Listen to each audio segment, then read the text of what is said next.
Do you like my face hugger? I love my face hugger. He is adorable. Hey loves, this is Bobby and I'm here with another video.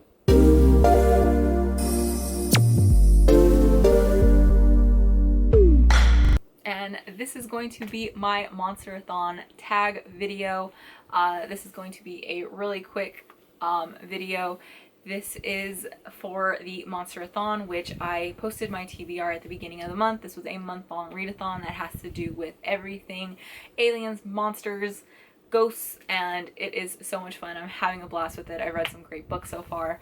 I wanted to do as much of this readathon as I could, so this is the tag. Basically for this, I am just going to be giving you recommendations that match up to the prompts for my team. My team is conspiracy theories, and that is why I have my little friend here. So yeah, let's get started. The first prompt that I am going to be doing a recommendation for, and this is one of my absolute favorite books of all time. The prompt is Area 51, a book featuring aliens, robots, mutants, anything that doesn't tie into the other teams. I am going to be going with The Hitchhiker's Guide to the Galaxy. This is one of my absolute favorite books. This is a full collection. I haven't actually finished the series. I have read The Hitchhiker's Guide to the Galaxy, which is book 1, multiple times. I think like 8 or more times. It is one of my all-time favorite books. It is my feel-good book. I posted a video before talking about it and, you know, why it's such an emotional tie for me. I'll link that up above if you are, you know, interested in it. But this book just makes me laugh. The first one, like, I want to finish the series, but every time I say I'm going to do that, all I do is end up reading Hitchhiker's Guide to the Galaxy again, and then I don't ever move on. But this has aliens, this has jokes galore. This whole book is like written sarcastically and it's just hilarious. Everyone has probably read this book by now. If you haven't, I definitely recommend it. It is so much fun. It's crazy, it's weird, it's got everything that I would love in a book, and I love it with all of my heart. The next prompt is Rear View Mirror, which is to wreck a book that is 5 years or more older. I'm going to be going with The Monstromologist by Rick Yancey. I'm reading the third book in the series for this readathon. I love this series so far. Like, I adore it. The first 2 books are amazing. This is a kind of historical fiction horror craziness book, but like I said, if you enjoy like Frankenstein, or because this takes place during like Victorian era, I can't remember exactly where they're at. I want to say New York, but I believe I'm wrong. But they're on the East Coast. And this follows the story of a boy named Will Henry. He is a apprentice for a monstromologist who is a scientist who studies monsters. In the series, though, this is a kind of author self-insert. Rick Yancey is writing the book about himself writing the book. He is like a reporter that is given these journals from a man named Will Henry, who died in a like a convalescent home. He says that he was like 130 years old before he died, and that he used to be an apprentice when he was a child for a man named the Monstromologist. While Rick Yancey is reading through these journals, he starts seeing all these stories. Everyone just thinks that Will Henry was just kind of crazy. Maybe he dealt with trauma and this was the way that he kind of dealt with it and stuff. And then the book is this, you know, is him writing the stories that he found in Will Henry's journals. Each book has like a different monster. It's just kind of like a monster of the week type of thing. The first book, the monsters are the anthropophagus. These are, I will put a picture of these like right here. They are like a human body, just the torso though, and the whole stomach area opens up to a mouth, and they're like cannibalistic creatures. it's crazy. Like the story, those creatures, like, and the way he writes it is like it gets you on the edge of your seat. But like I said, since this is like Victorian era, you get a very kind of like Frankenstein type of vibe to it and everything. And throughout the series, though, like I said, I'm up to book 3. We've got mentions of different kind of historical figures and stuff like that. But with this one, it is a great monster book. The way he writes, though, the creatures, it's just like, it freaked me out. Like, there's like a whole chase scene and stuff that gets you like on the edge of your seat while reading it.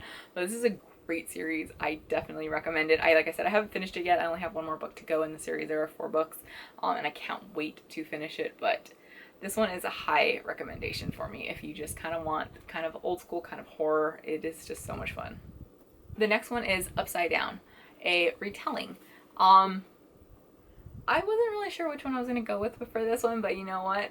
I did enjoy this one. I haven't finished the series yet, and I really want to. This is another one I really need to finish the series, but I really enjoyed this one, and that is Alice by Christina Henry. This is a horror-filled Alice in Wonderland retelling.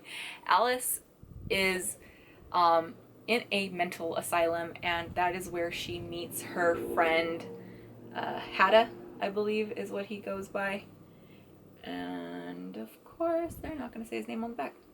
But she ends up escaping from there and goes back to Wonderland, but this is not our Wonderland. This is an adult book.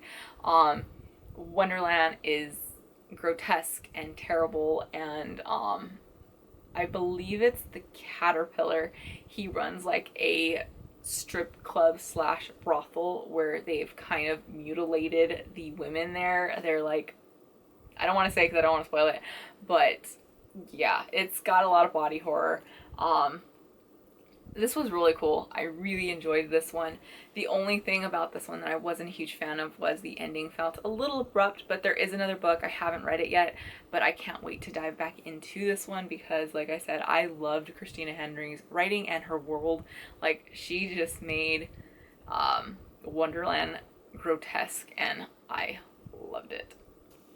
The last prompt was The Bunker, and that is to recommend a book featuring death representation or disability. I can't talk about the full summary to this one because I don't want to spoil it, because this is the 4th book in the series, but there is representation in it, and that is Come Tumbling Down by Shannon McGuire. This is the 4th book in the Wayward Children series. Like I said, I'm not going to tell you who or what goes on in this book, but we do have a death representation as well as characters using sign language. It is amazing. There is a part in here, like I said, I don't really want to spoil it, but it's not really a spoiler, but there's a part in here where one character is translating sign language for another character, and people ask her, like, because she is a very kind of sarcastic kind of character, and they make a comment like, well, how can we trust that you're translating her correctly? And she makes sure to tell them that I would never do something like that for someone that cannot communicate by themselves. I loved that, but this does have death representation. It is a amazing book. This entire series is phenomenal. It has so much representation throughout the entire series, especially when it comes to being inclusive to LGBT. I love it. I am officially caught up with the whole series now, and every single book has been 5 stars for me. But I love this one, and the character who is that does use sign language, I don't want to say they are deaf because they kind of go back and forth. Like, it is a something that happens to them because of certain reasons. Like I said, I had to be super vague with this one because these books are super tiny and it's really easy to kind of spoil stuff. But yes, I love this entire series. Like I said, it's super inclusive. It's amazing. If you haven't read it, read them. I can't recommend this series enough. So there we go. There is my quick little tag. I hope you liked this. I was thinking of doing every teen, but you know what? I thought I'd finally have like a short-ish video go up, but yeah. So there we go. There is my Monsterathon tag. If you have done this, I would love to watch yours because I love recommendation videos. Do I need to buy any more books? No. Will I? Probably. But yes. So there we go. I will catch up with you guys later. Say goodbye to my little friend. Alright guys, if you liked this video, don't forget to give a thumbs up, subscribe, and as always, happy reading. Bye!